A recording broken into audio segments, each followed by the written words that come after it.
Baik, Assalamualaikum warahmatullahi wabarakatuh. Di sini kami akan mempresentasikan tentang dampak pencemaran tanah dan langkah pencegahannya. Nah, sebelum masuk ke pembahasan atau materi, sebelumnya saya akan memperkenalkan nama kelompok saya terlebih dahulu. Yang pertama ada Jimmy Hendrawan, kemudian saya Jusriyadi, kemudian Angel Pratiwi, dan Rama Milia Putri. Kemudian topik pembahasan pertama yaitu tanah dan pencemaran tanah. Nah, tanah sebelum masuk ke pencemaran tanah, kita harus mengetahui terlebih dahulu apa sih tanah tanah itu. Nah, tanah merupakan bagian penting dalam menunjang kehidupan makhluk hidup di muka bumi. Seperti kita ketahui, rantai makanan bermula dari tumbuhan, manusia hidup dari tumbuhan. Memang ada tumbuhan dan hewan yang hidup di laut, tetapi sebagian besar dari makanan kita berasal dari permukaan tanah. Ketika suatu zat berbahaya atau beracun telah mencemari permukaan tanah, maka ia dapat menguap, tersapu air hujan dan atau masuk ke dalam tanah. Pencemaran yang masuk ke dalam tanah kemudian terendap sebagai zat kimia beracun di tanah. Zat beracun tanah tersebut dapat berdampak langsung kepada manusia ketika bersentuhan atau dapat mencemari air tanah dan udara di atasnya. Nah, pencemaran tanah bisa disebabkan oleh limbah domestik, limbah industri, limbah pertanian. Kemudian penanganan untuk mengurangi dampak yang ditimbulkan oleh pencemaran tanah tersebut dapat berupa remediasi, kemudian bioremediasi, dan fitoremediasi. Setelah kita mengetahui tanah itu, kita masuk pada pencemaran tanah. Pencemaran tanah memberikan dampak terhadap ekosistem.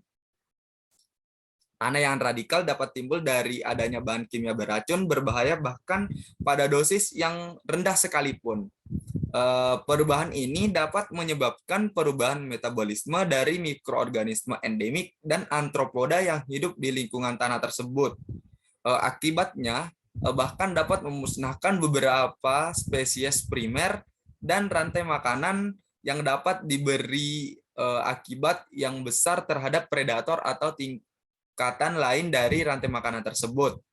Bahkan jika efek kimia pada bentuk kehidupan terbawah tersebut rendah, bagian piramida makanan dapat menelan bahan kimia asing yang lama-kelamaan akan terkonsentrasi pada makhluk-makhluk penghuni piramida atas. Mungkin itu saja penjelasan mengenai tanah dan pencemaran tanah. Kemudian untuk yang selanjutnya pencemaran lingkungan akan dijelaskan oleh Saudari Putri. Saya persilakan.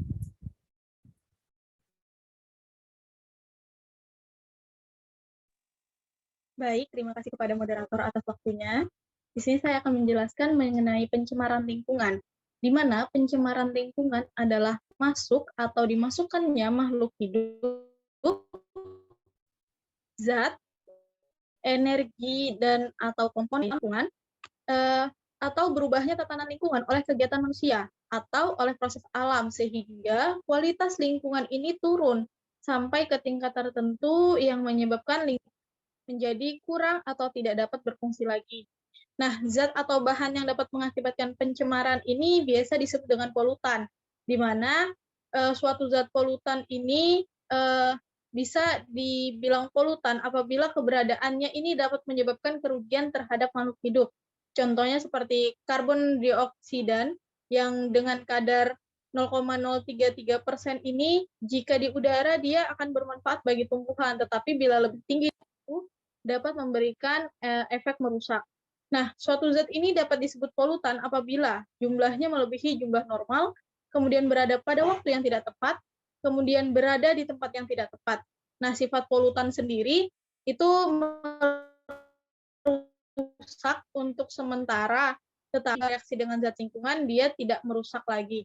Kemudian bisa merusak dalam waktu yang lama. Contohnya PB, di mana PB ini tidak merusak bila konsentrasinya rendah, akan tetapi Tapi dalam jangka waktu yang lama, PPB terakumulasi dalam tubuh sampai tingkat yang merusak. Sekian penyampaian dari saya mengenai pencemaran.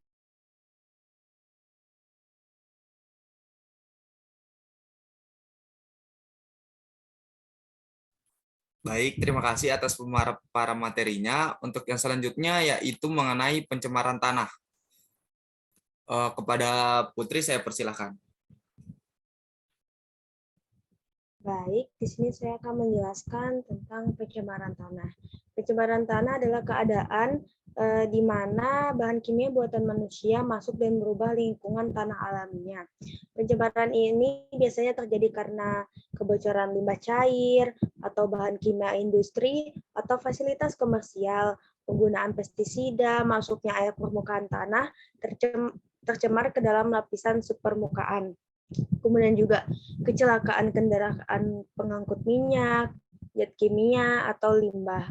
Air limbah dari tempat penimbunan sampah, serta limbah industri yang langsung dibuang ke tanah secara tidak memenuhi syarat. Ketika suatu zat berbahaya atau beracun telah mencemari permukaan tanah, maka ia dapat menguap, tersapu air hujan, dan atau masuk ke dalam tanah. Pencemaran yang masuk ke dalam tanah ini kemudian terendap sebagai zat kimia beracun di tanah. Zat beracun di tanah tersebut dapat berdampak langsung kepada manusia ketika bersentuhan atau dapat mencemari air tanah dan udara di atasnya. Kemudian di sini yaitu ada penyebab pencemaran tanah. Tanah adalah bagian penting dalam menunjang kehidupan makhluk hidup di muka bumi. Kita ketahui rantai makanan bermula dari tumbuhan. Manusia, hewan hidup dari tumbuhan. Sebagian besar makanan kita berasal dari permukaan tanah. Walaupun memang ada tumbuhan yang tidak berasal dari tanah, kan juga ada yang tumbuhan dan hewan yang hidup di laut.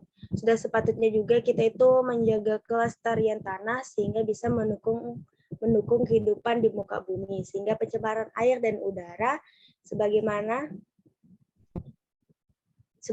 pencemaran tanah ini ulah akibat kegiatan manusia. Kemudian yaitu sumber bahan pencemaran tanah. Pencemaran tanah mempunyai hubungan erat dengan pencemaran udara dan pencemaran air. Maka sumber pencemaran udara dan sumber pencemaran air pada umumnya juga merupakan sumber pencemaran tanah. Sebagai contohnya seperti gas oksida karbon, oksida nitrogen, oksida belerang yang menjadi bahan pencemar udara yang larut dalam air hujan dan turun ke tanah dan dapat menyebabkan terjadinya hujan asam, sehingga itu menimbulkan terjadinya pencemaran pada tanah. Kemudian di sini ada komponen bahan pencemar tanah. Komponen bahan pencemar yang diperoleh dari sumber-sumber bahan pencemar tersebut seperti senyawa organik, senyawa anorganik, dan lainnya. Di sini senyawa organik yang dapat membusuk karena diuraikan oleh mikroorganisme, contohnya seperti makanan, daun, tumbuh-tumbuhan, dan hewan yang mati. Kemudian senyawa organik ini yang tidak dapat dimusnahkan, contohnya itu seperti plastik, serat, keramik, kaleng-kaleng, dan sebagainya. Next. Baik, di sini pencemaran tanah ini bisa disebabkan limbah domestik, limbah industri, dan limbah pertanian. Limbah domestik ini yang bisa menyebabkan pencemaran tanah berasal dari daerah seperti pemukiman penduduk, pasar, dan tempat lainnya. Di sini limbah domestik dibagi menjadi dua, yaitu limbah padat dan limbah cair. Limbah padatnya itu berbentuk sampah anorganik. Contohnya itu ya seperti saya sebutkan tadi, seperti plastik, bekas kaleng, minuman, bekas botol, dan lain sebagainya. Kemudian yang limbah cairnya itu seperti tinja, deterjen, oil, cat. Jika bahan-bahan tersebut meresap ke dalam tanah akan merusak kandungan air tanah dan bisa membunuh mikroorganisme di dalam tanah tersebut. Kemudian limbah industri. Limbah industri ini yang bisa menyebabkan pencemaran tanah berasal dari daerah pabrik, ya industri kecil dan industri yang lainnya. Di sini juga dibagi dua, yang itu ada yang padat dan ada yang cair. Contohnya yang padat pada limbah industri ini seperti lumpur, bubur yang berasal dari proses pengolahan. Contohnya seperti pengolahan pabrik gula, kertas, rayon, dan sebagainya. Kemudian limbah yang cairnya itu seperti misalnya itu sisa-sisa pengolahan industri pelapisan logam dan industri kimia lainnya. Contohnya itu seperti tembaga, timbal, arsen, dan bron. Itu adalah zat yang dihasilkan dari proses industri pelapisan logam. Kemudian ada limbah pertanian. Limbah pertanian ini yang bisa menyebabkan pencemarannya merupakan seperti sisa-sisa pupuk sintetik untuk menyuburkan tanah atau tanaman, pupuk urea, pestisida, pembatas hama tanaman misalnya itu seperti DDT. Mungkin itu sekian dari saya kembalikan ke moderator. Baik, terima kasih atas pemaparan materinya. Untuk pembahasan selanjutnya yaitu dampak yang ditimbulkan akibat pencemaran tanah yang akan dijelaskan oleh Saudara Jimmy. Kepada Jimmy saya persilahkan. Oke, terima kasih kepada moderator. Baik, saya akan menjelaskan mengenai dampak yang akan ditimbulkan akibat pencemaran tanah. Nah, contohnya kayak timbunan sampah yang berasal dari limbah domestik. Nah, dapat mengganggu atau mencemari karena air sampah, bau, dan estetika. Timbunan sampah juga menutupi permukaan tanah sehingga tanah tidak bisa dimanfaatkan. Timbunan dari sampahnya juga bisa menghasilkan gas nitrogen dan asam sulfida dan adanya zat merkuri, krom, dan arsen. Pada timbunan sampah bisa timbul yang namanya pencemaran tanah atau gangguan terhadap biotanah, tumbuhan, dan merusak struktur permukaan dan tekstur tanah. Limbah lainnya adalah oksidasi logam yang baik yang terlarut maupun tidak menjadi racun di permukaan tanah. Nah, contoh lainnya itu kayak tinja, deterjen, oli bekas, cat. Nah, itu adalah limbah cair dari rumah tangga. Peresapannya juga ke dalam tanah yang akan merusak kandungan air tanah dan zat kimia yang terkandung di dalam tanah tersebut. Dapat membunuh mikroorganisme di dalam tanah. Nah, inilah salah satu yang disebut sebagai pencemaran tanah. Untuk lainnya kayak padatan, lumpur, bubur yang berasal dari proses pengolahan adalah limbah padat, ya hasil buangan industri. Nah, dari adanya reaksi kimia yang menghasilkan gas tertentu menyebabkan penimbunan tanah. Limbah padat ini membusuk. Nah, selain itu juga pencemaran tanah juga menyebabkan timbulnya bau di sekitarnya. Karena timbulnya limbah ini dalam jangka waktu yang lama menyebabkan permukaan tanah menjadi rusak. Dan air yang meresap ke dalam tanah terkontaminasi bakteri tertentu dan berakibat turunnya kualitas air tanah pada musim kemarau contohnya. Oleh karena telah terjadinya pencemaran tanah, nah, timbunan-timbunan itu juga apabila mengering akan dapat mengundang bahaya kebakaran. Nah, mungkin bisa di next kan. Nah, selain itu, berbagai bidang dampak yang ditimbulkan akibat pencemaran tanah antara lainnya itu pada kesehatan. Nah, dampak pencemaran tanah terhadap kesehatan tergantung pada tipe polutan atau jalur masuk ke dalam tubuh dan kerentanan populasi yang terkena. Kromium nih, contohnya berbagai macam pestisida dan herbisida merupakan bahan karsinogenik untuk semua populasi. Nah, yang dimana timbal sangat berbahaya pada anak-anak karena dapat menyebabkan kerusakan otak serta kerusakan ginjal pada seluruh populasi. Bisa di next, mungkin untuk pada ekosistem nih. Pencemaran tanah juga dapat memberikan dampak terhadap ekosistem. Misalnya perubahan kimiawi tanah yang radikal dapat timbul dari adanya bahan kimia yang beracun atau berbahaya, bahkan pada dosis yang rendah sekalipun. Perubahan ini juga dapat menyebabkan perubahan metabolisme dari mikroorganisme endemik dan arthropoda yang hidup di lingkungan tanah tersebut. Nah, akibatnya, bahkan dapat memusnahkan beberapa spesies primer dari rantai makanan yang dapat memberikan akibat besar terhadap predator atau tingkatan lain dari rantai makanan. Nah, mungkin kita lanjut ke penanganannya ini apa yang harus kita lakukan. Mungkin bisa di next. Nah, penanganannya ini pencegahan dan penanggulangan yang merupakan dua tindakan yang tidak dapat dipisahkan nih. Yang artinya biasanya kedua tindakan ini dilakukan untuk saling menunjang. Nah, untuk langkah pencegahannya yang pertama itu dari sampah organik yang dimana kan bisa membusuk oleh mikroorganisme. Nah, dapat dilakukan dengan cara mengukur sampah-sampah dalam tanah secara tutup dan terbuka, kemudian dapat diolah sebagai pupuk. Yang kedua itu sampah senyawa organik atau senyawa anorganik yang tidak dapat dimusnahkan oleh mikroorganisme dapat dilakukan dengan cara membakar sampah-sampah yang dapat terbakar seperti plastik dan serat baik secara individual maupun dikumpulkan suatu tempat yang jauh dari pemukiman. Yang ketiga itu pengolahan terhadap limbah industri yang mengandung logam berat yang mencemari tanah. Nah, sebelum dibuang ke sungai ke tempat pembuangan yang dilakukan proses pemurnian terlebih dahulu agar logam terberat yang tercampur tidak membuat lebih parah pencemaran dari tanah tersebut. Nah, untuk keempat itu sampah zat radioaktif sebelum dibuang disimpan terlebih dahulu pada sumur-sumur atau tangki dalam jangka waktu yang cukup lama sampai tidak berbahaya, baru dibuang ke tempat yang jauh dari pemukiman, misal pulau karang yang tidak terpenghuni atau dasar lautannya sangat dalam.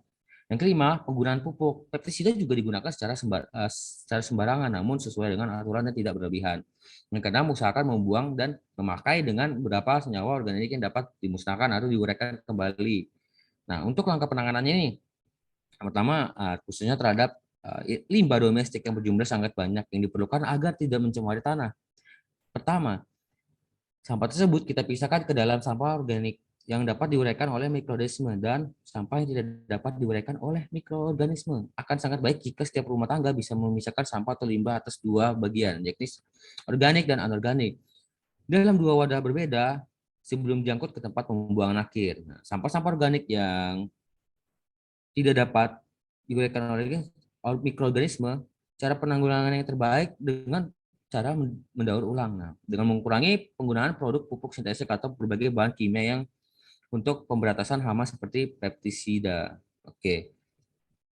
Ada juga penanganannya ya, ada tiga cara remediasi. Yang dimana itu remediasi itu adalah kegiatan untuk membersihkan permukaan tanah yang tercemar. Yang kedua itu adalah bioremediasi, adalah proses pembersihan pencemaran tanah dengan menggunakan mikroorganisme atau jamur bakteri.